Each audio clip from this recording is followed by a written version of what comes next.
Spirit release date March 5th 2027కి ఇచ్చారు.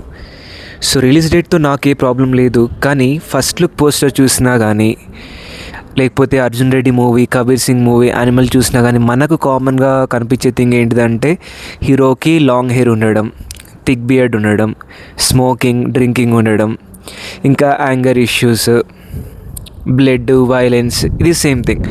అంటే first నుంచి సందీప్ రెడ్డి వంగ క్లియర్గా ఒకటే ప్యాటర్న్ ఫాలో అవుతున్నాడు. ఇలా హీరో అంటే ఒకటే, అతని ట్రేడ్ మార్క్ లాగా మారిపోయిందనమాట. సో నాకైతే maybe I think Sandeep Reddy Vanga దొరుకుతాడా స్పిరిట్ తోటి అంటే ఐ డోంట్ థింక్ అతను దొరుకుతాడు. Same like Anil Ravipudi 9 movies తీశాడు, ఒక్క మూవీ కూడా ఫ్లాప్ కాదు. At the same time Sandeep Reddy Vanga కూడా అలానే దొరకడు డెఫినెట్గా. సందీప్ రెడ్డి వంగ డెఫినెట్లీ చాలా టాలెంటెడ్ పర్సన్.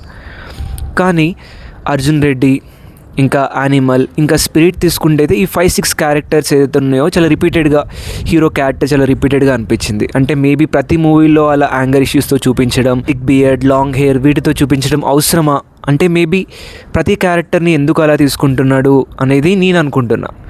స్టోరీలో కొత్తదనం ఉంటుంది, కానీ ఈ 5-6 థింగ్స్ సేమ్ పెట్టేసరికి కొంచెం ఫ్యూచర్లో ఆడియన్స్ ఏంట్రా ఇది ఒకటే ట్రేడ్ మార్క్ ఉంటుంది. సందీప్ రెడ్డి వంగ అంటే ఫస్ట్ లుక్లో ఇదొక టైపు ఉంటుంది, హీరోకి యాంగర్ ఇష్యూస్ ఉంటాయి, ఒక మెంటలోడ్లా బిహేవ్ చేస్తాడు బేసికలీ.